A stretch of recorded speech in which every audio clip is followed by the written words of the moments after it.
Hello. I take it you are here to find out about the skills needed for Higher History Paper 2.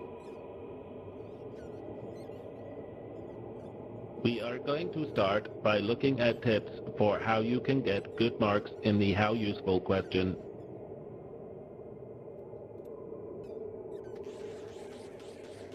There are 3 tasks you can earn marks for in this question: evaluating the provenance of the source, evaluating the content, and placing the source in historical context using recall.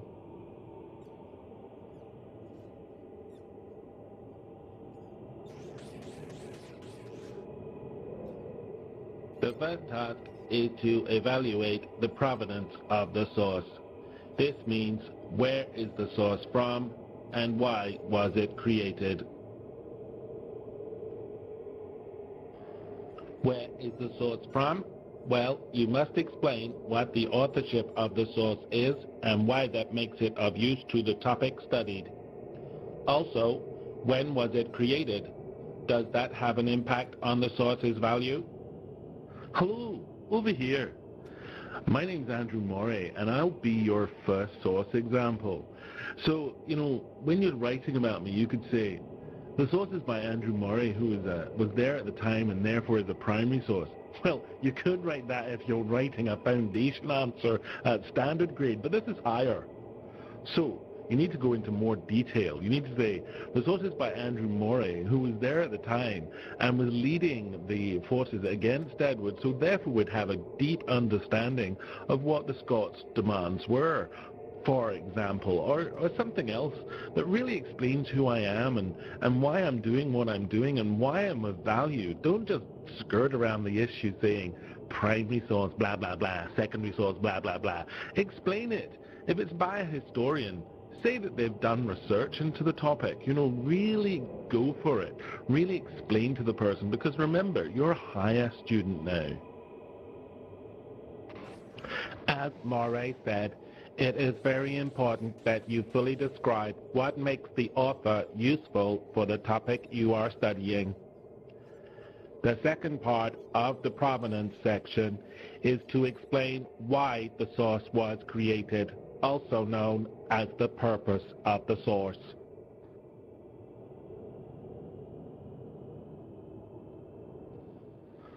An experienced author, such as myself, who is writing about history, has a reason for doing so. Sometimes we're wanting to make one side seem better than the other. This can be like a re-evaluation of history. It could be like a revisionist review, of the importance of one aspect or over another. Sometimes you're going to get primary evidence, such as treaties, where the specific purpose of it is to really make an agreement and put it in place. Other times it might be a letter where someone's not revealing the whole truth and is trying to make people think certain things. You really need to look at why is this source created and evaluate whether that makes it more or less useful for your study of the topic. Everything is of use, but would something else be better of use? Well, you have to judge these things. You have to evaluate it fully. Otherwise, you're not going to be getting the full marks for your provenance. As the historical author said, you have to examine the purpose. For example, the poem of Blind Harry was written to make Wallace seem more heroic at a time where anti-English feeling was rising in Scotland. The next stage we need to look at is examining the content of the source.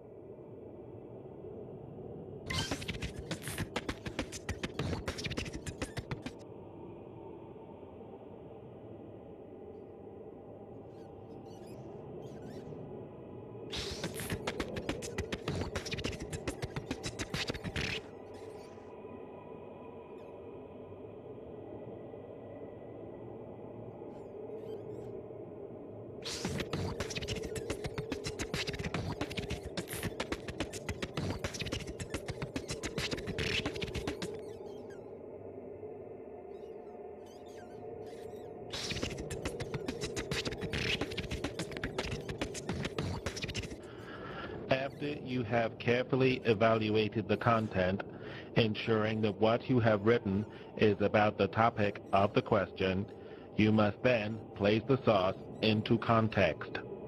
This is when you use recall to explain how the source fits into the wider picture of the historical period.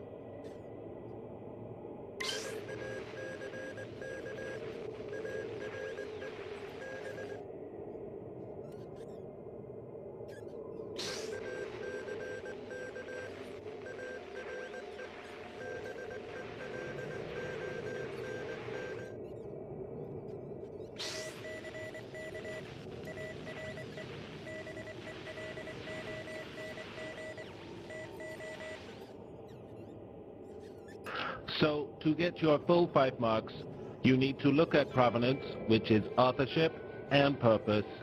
You need to evaluate the content of the source to see what is useful for the topic, and you need to place the source into context using relevant recall. 5 marks. Job done. Well done. Good